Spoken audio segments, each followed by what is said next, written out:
Hola, soy Mauricio José Schwartz y esto es el Reba Desnudo a fondo. El argumento quizás más frecuente que se blande contra el ateísmo no es el que uno podría imaginar o incluso esperar, como la prueba de la existencia del Dios en el que crea el que argumenta, porque dioses hay muchos y todos son distintos, sin contar con que luego los creyentes van remodelando los dioses a su gusto y conveniencia, pero ese es tema para más tarde.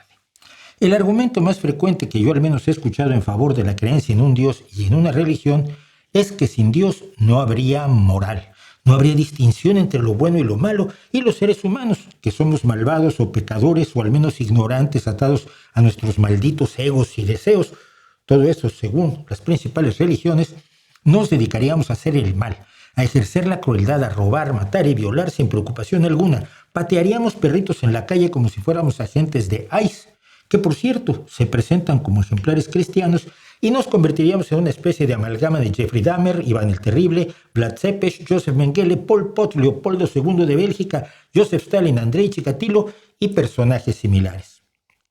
Nos dicen entonces, el planeta sería un infierno, un horror de la ley del más fuerte al estilo de las más exageradas distopías postapocalípticas que ha producido el cine de mala ciencia ficción, sin orden ni reglas. Las pruebas de esta afirmación, sin embargo, son escasas, por no decir que son inexistentes. Dahmer era cristiano, Iván el Terrible era fervoroso místico, Vlad el Empalador era cristiano ortodoxo oriental, Joseph Mengele era católico, Pol Pot había sido monje novicio budista, Leopoldo II también era católico, Joseph Stalin había sido seminarista de la Iglesia Ortodoxa y John Wayne Gacy también era católico. Esto, por supuesto, no demuestra nada. Un amable sitio promotor de Santo Tomás de Aquino, que lleva un teólogo estadounidense llamado Julian Alquist, se dedicó a compilar una lista de unos 125 asesinos o brutales tiranos que según ellos son ateos, algunos bastante dudosos. Pero la lógica que hay detrás de la acuciosa lista de Julian es que hay una relación causal entre ser ateo y cometer atrocidades monstruosas. Yo no me atrevería a decir que los miembros de mi lista asesinaran por el hecho de sustentar creencias religiosas. Claramente lo hicieron a pesar de ellas. El hecho es que la humanidad no ha derivado siempre la moral de sus dioses y que la moral derivada de los dioses nunca es la misma. Vamos, uno pensaría que si hay un Dios verdadero, se presentaría igual ante todos los seres humanos, ante todas las culturas, todos los pueblos, en todo momento, y ordenaría los mismos principios morales a seguir. Pero ciertamente esto no parece ser así.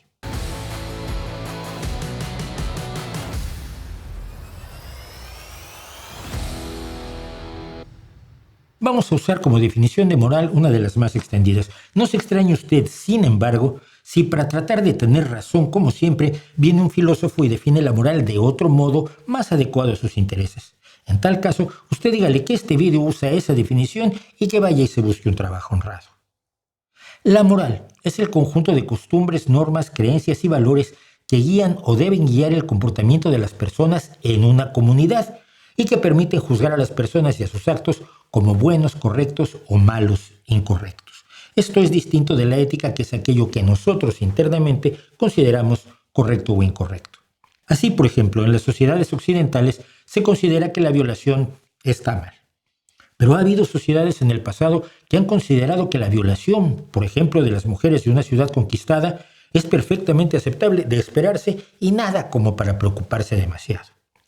Por ejemplo, cuando venció a Darío el Grande en el 330 antes de la era común, Alejandro Magno, a quien la gente admira como un enorme conquistador, dio permiso a sus tropas, que superaban, se calcula, los 30.000 efectivos, para que saquearan Persépolis, se robaran lo que quisieran, rompieran o quemaran lo que les diera la gana y, por supuesto, violaran a las mujeres, adolescentes, niñas y a no pocos varones, como venganza contra el imperio aqueménida, del que los habitantes de Persépolis eran bastante poco responsables, y también como pago a sus servicios dentro del ejército. Hoy esto nos parecería escalofriante, pero fue práctica común en la guerra, nada inmoral.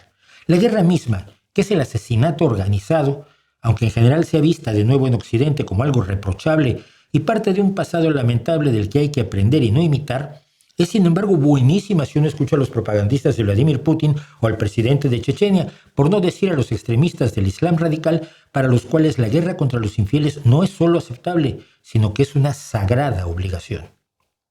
¿De dónde salen los principios morales? Evidentemente la moral es un producto de la evolución humana, evolución que se lleva a cabo en sociedades porque solos los seres humanos no duramos mucho. Pero a eso volveremos más adelante. Lo que interesa de momento es que distintas sociedades derivaron sus principios morales de distintas fuentes.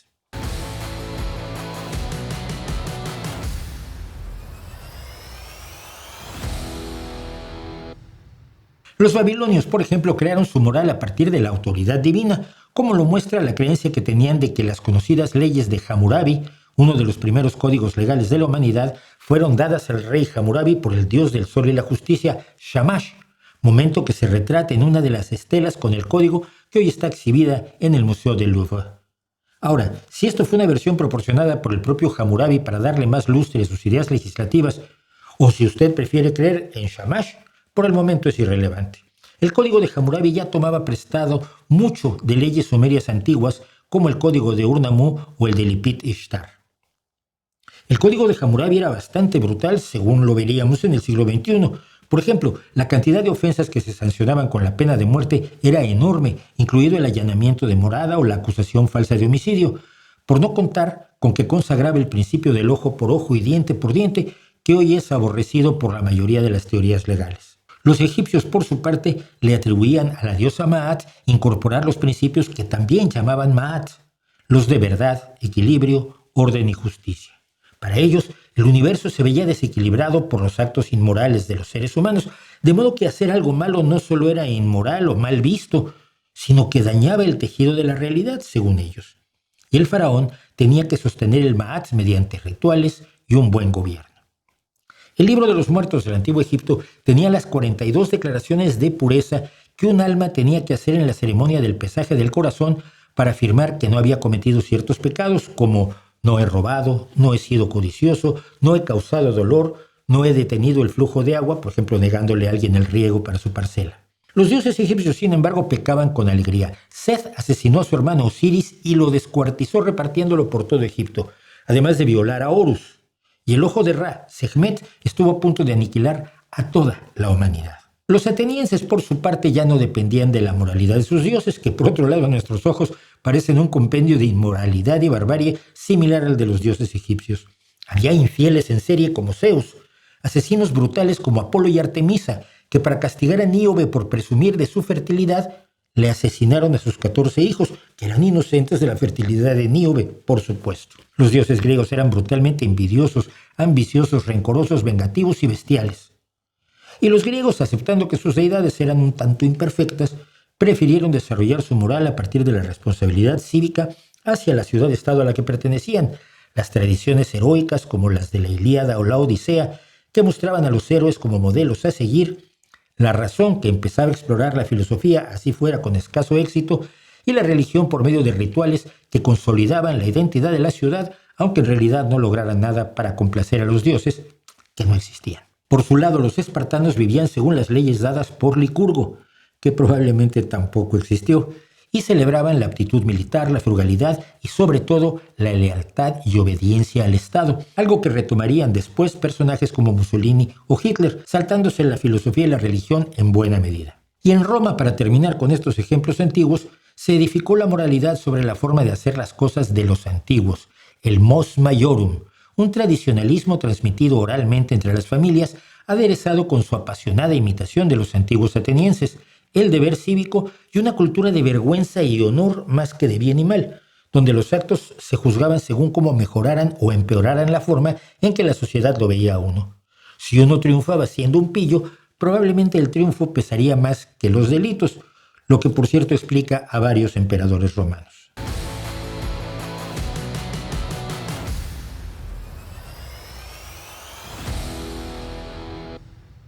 Judaísmo, cristianismo e islam son las tres religiones monoteístas que se llaman abrahámicas porque reconocen como su primer profeta Abraham. Usted sabe, ese al que su mujer, siendo mayor y no pudiendo embarazarse, le regaló a su esclava Agar para que el buen Abraham tuviera un hijo con ella, porque tener esclavos y cometer adulterio con ellos era de lo más moral por entonces. Años después, su esposa Sara sí pudo tener hijos y Dios decidió entonces poner a prueba a Abraham, ordenándole matar a uno de ellos, Isaac. Abraham, en vez de ajustarse al mandamiento de no matarás, estuvo a esto de acuchillar a su hijo cuando Dios le dijo, no hombre, era broma, era para ver si eres obediente. ¿No es lógico preguntarse que si Abraham se hubiera negado a la orden de matar a su hijo, diciendo que no lo haría porque lo prohibían los 10 mandamientos que ese mismo Dios le había entregado a Moisés, habría sido más moral que cuando procedió a preparar el asesinato de su hijo? Como fuere, dado que según la Biblia Abraham hablaba con Dios y éste le contestaba, que como ya hemos dicho es la parte difícil de esta acrobacia, estableció una serie de convenios entre Jehová y el pueblo israelita. Y tanto los judíos como los cristianos y los musulmanes derivan su moral de ese Dios y de los convenios que hicieron con Abraham. El Dios de la Biblia, sin embargo, no se ajustaba a su propio código moral, asesinando a diestro y siniestro. De hecho, estuvo a punto de acabar con toda la humanidad en un ataque de furia en el diluvio universal. O bien mandaba a los israelitas a hacer la guerra y matar a hititas, amorreos, cananeos, fereceos, heveos, jebuseos, madianitas y amalecitas. Y salvo algunos casos como el de los amalecitas, Dios además permitía a su pueblo tomar como botín a mujeres, niños, ganado y otros bienes. Dios también iba en contra de sus propias órdenes al no perdonar a la pobre gente de Sodoma y Gomorra y ni siquiera a la mujer de Lot, a la que convirtió en pilar de sal por volverse a ver cómo su Dios arrasaba a esas ciudades. Pero lo más curioso, lo que debería llamarnos más la atención, es que la moral ordenada por ese Dios abrahámico va cambiando. En vez de tener una deidad perfecta con un plan bien definido para el universo y un reglamento moral estricto, tenemos a una enorme fuerza cósmica que se arrepiente de lo que hace como un niño sorprendido por su propia tontería y promete, y no sabemos ante quién lo promete: nunca más volveré a maldecir el suelo por causa del hombre, porque los designios del corazón humano son malos desde su juventud. ¡Wow! Ni tampoco volveré a castigar a todos los seres vivientes como acabo de hacerlo. De ahora en adelante, mientras dure la tierra, no cesarán la siembra y la cosecha, el frío y el calor, el verano y el invierno, el día y la noche.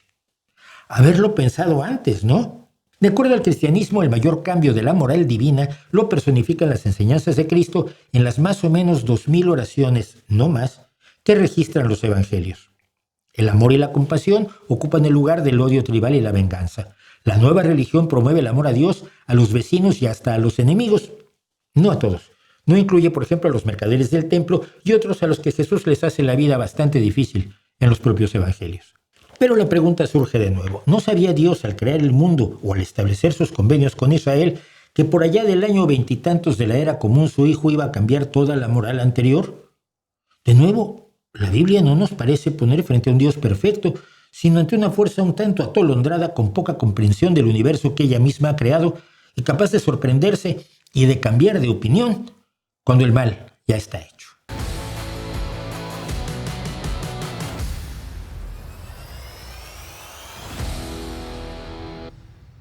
A pesar de todo esto y haciendo verdaderas contorsiones retórico-ideológicas, el cristianismo afirma que toda la moral del mundo cristiano procede de las enseñanzas, mandatos, ejemplo y orientación de Dios a través de la Biblia. Pero muchas de las obsesiones de las religiones abrámicas simplemente no se sustentan en la Biblia. Pensemos en la homosexualidad que tanto preocupa a los fanáticos religiosos. Según ellos, el libro de Levítico, en su capítulo 18, versículo 22, y en el capítulo 20, versículo 13, condena específicamente a la homosexualidad masculina. Pero hay expertos que sostienen que esos versos en realidad se refieren al incesto y han sido traducidos erróneamente. También la historia de Sodoma y Gomorra no se refiere, según una tradición rabínica judía, a la homosexualidad, sino a la injusticia y la falta de hospitalidad. Pecados que no parecen ser lo bastante graves como para destruir a 2 ciudades junto con sus hombres, mujeres, niños, ancianos y perritos. O pensemos en el aborto. La mujer que se provoca un aborto o las personas que ayudan a que una mujer aborte no son siquiera mencionados en la Biblia. No hay nada que indique que a Dios le parece mal que una mujer decida que no quiere tener a un hijo no deseado. Ni siquiera el fundador de la iglesia cristiana, Saulo de Tarso o San Pablo, que tan duro les da a las mujeres, se ocupa de eso, aunque sí se ocupa de defender la esclavitud. Son los cristianos posteriores los que se oponen al aborto, aunque con graves discusiones teológicas sobre si un feto sin forma humana ya era humano o no. Es decir, debatían en qué momento del embarazo empezaba a considerarse pecado el aborto, debate que sigue hasta hoy. Pero en la Iglesia Católica fue en 1869 cuando finalmente se abandonó ese debate y la Constitución Apostólica del Papa Pío IX, Apostólica Sedis, expedida ese año, determinó que todo aborto en cualquier momento era pecado. Allí la moral procede de las ideas de un papa que había asumido como misión combatir las ideas y movimientos de la modernidad, incluidos el socialismo, la democracia y el liberalismo, y cuánto pusiera en duda la autoridad de la Iglesia en un mundo que avanzaba hacia el laicismo impulsado por el pensamiento ilustrado. ¿Por qué la posición de Pío IX sobre el aborto se considera como moral correcta según el catolicismo actual, pero no tanto su rechazo a la modernidad? No lo sé. Consulte a un teólogo que probablemente tampoco sabe, pero puede simular que sabe. Porque ya que estamos en esto, ¿por qué la condena de Cristo a los ricos en el Sermón de la Montaña no tiene el valor de su recomendación a los pobres para que esperen a morirse e ir al cielo para comer y estar cómodos? ¿Por qué la enseñanza de dar la otra mejilla se ve de pronto matizada por padres de la Iglesia como Agustín de Hipona para retomar la idea preabrámica de la guerra justa? Y todo esto sin siquiera tocar el papel de la mujer, que en el pasado en todas las religiones ocupó un espacio secundario, subordinado al hombre, que desde hace unos 250 años se ha ido reevaluando conforme ha dejado de ser necesario y obligatorio que cumpliera esas funciones y pudiera demostrar su capacidad y habilidades y sobre todo adquiriera agencia sobre su cuerpo, su desarrollo y su propia vida, algo que antes simplemente no podía hacer. Y algo, por cierto, que las iglesias cristianas le siguen negando en lo esencial, cuando no tenemos a fanáticos religiosos de la ultraderecha cristiana como el estadounidense Nick Fuentes, que sigue afirmando que las mujeres son solo objetos sexuales y o son esposas o son prostitutas o son monjas y no tienen otro destino. Si la moral religiosa cambia, es claro que no viene de un Dios perfecto, eterno, que lo sabe todo, lo puede todo y además es totalmente bueno. Procede de los seres humanos, de su tiempo, de su circunstancia, de sus conocimientos.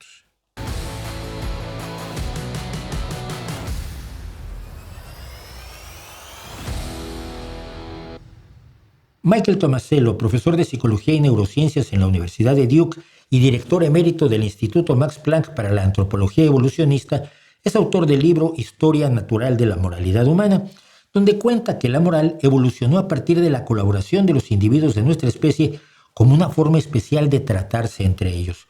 Un razonamiento cooperativo que llevó a que todos se trataran como socios con iguales derechos en una mezcla de elementos biológicos de supervivencia del individuo y el grupo, y culturales, a medida que los humanos de distintas especies, hay que tenerlo bien presente, iban desarrollando esta peculiar forma de adaptabilidad que es la cultura. Hace alrededor de 200.000 años, además, al multiplicarse los seres humanos, se agudizó la competencia entre grupos por el acceso a los recursos, la caza, la recolección, el agua, el refugio, etc.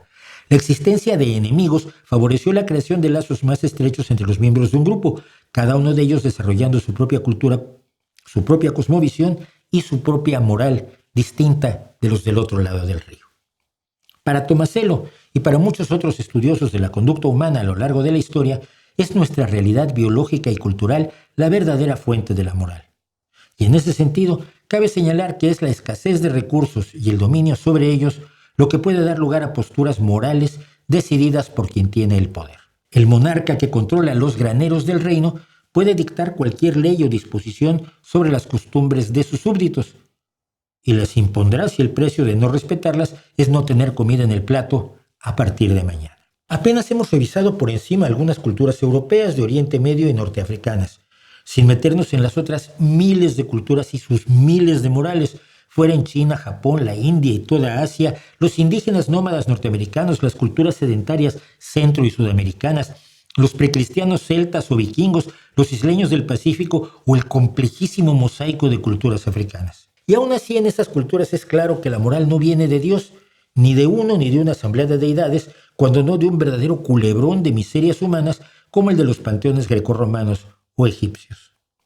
Ser bueno sin Dios es muy fácil.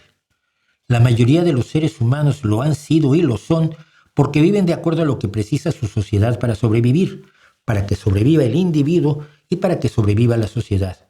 Una sociedad cada vez más grande que va de tribu a ciudad, a estado-nación, a nación, y hoy podríamos decir que cubre a toda la humanidad.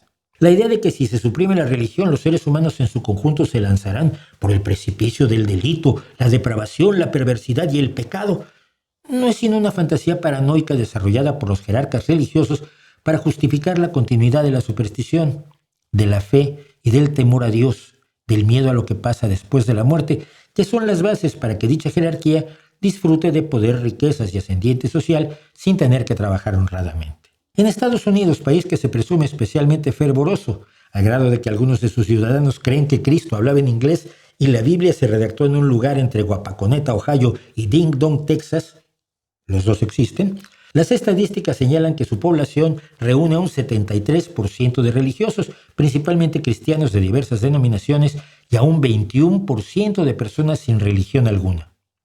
Pero en sus cárceles, según un estudio de 2020, de 118.330 presos, solo 182 eran ateos. 74.561 eran cristianos varios. Parecería que los que no tienen Dios serían más morales que los que sí se adhieren a las religiones, en especial las abrámicas, ¿no? La urgente necesidad de presentar a los ateos como inmorales y malignos nace, por supuesto, del temor a perder fieles, que es perder poder y perder ingresos. Pero la moral sin Dios es mucho más poderosa que el miedo al castigo eterno o la ambición por la gloria eterna. Tiene más que ver con nuestras propias inhibiciones biológicas, nuestra necesidad de vivir en sociedad, nuestra razón, la empatía que es producto de nuestra evolución. El Premio Nobel de Medicina o Fisiología de 1973, el etólogo Konrad Lorenz, explicaba así las inhibiciones en su libro sobre la agresión. Si alguien nos dijera que oprimiendo un botón mataríamos a 1,000 personas a las que no podemos ver nunca, esa acción nos resultaría emocionalmente mucho más sencilla que si nos pidieran que matáramos a 100 personas viéndolas de frente con una pistola, o que matáramos a 10 personas acuchillándolas, o a una sola persona empleando únicamente nuestras manos y dientes. Algo dentro de nosotros, producto de esa evolución, se revela ante la idea de cegar una vida que podemos percibir como tal, de una persona no anónima, a la que miramos a los ojos y que entendemos igual a nosotros, parte de nuestra especie. Actuar correctamente, ser bueno, no es un esfuerzo especialmente fatigoso, excepto para quienes están ya bordeando el trastorno de personalidad antisocial. Sabemos que dependemos de los demás y naturalmente sentimos la responsabilidad de que otros dependan de nosotros. Mire, es muy difícil imaginar que alguien vea a un niño caer al agua con riesgo de ahogarse y piense, mi Dios dice que hay que salvar a ese niño y si lo hago puedo ganarme la vida eterna. No. Lo esperable es que actúe de inmediato sin pensar por la empatía hacia los niños con la que nuestra evolución nos ha dotado y que es un comportamiento beneficioso para la supervivencia de todo el grupo. ¿Cree usted que los más fervorosos creyentes en una u otra religión que usted conozca y que son también personas nobles, solidarias y empáticas cambiarían radicalmente su forma de actuar si mañana concluyeran que no hay Dios alguno? ¿O nos parece más posible que sigan siendo buenas personas porque sus motivaciones están mucho más allá de las enseñanzas religiosas? Lo que hoy consideramos moral no lo ven así muchas iglesias. Los derechos de las minorías, el rechazo a la esclavitud, el combate a la pobreza, la democracia, la búsqueda de justicia para todos y no solo para unos pocos, la solidaridad, la capacidad de sacrificio, son valores que no están en las religiones y en el caso de la cultura cristiana no están en la Biblia.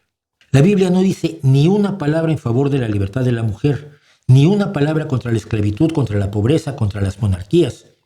Y como señalaba Bertrand Russell, ese libro no tiene ni una sola oración en favor de la inteligencia, la razón o el cuestionamiento de la realidad social, política o física del mundo o del universo. En gran medida podemos decir que lo que hoy hallamos más moral usted y yo, en nuestra circunstancia y en nuestra sociedad, no es lo que consideran moral las iglesias. Y en ese sentido, aunque usted todavía crea en Dios, la realidad es que su moral es independiente de ese Dios.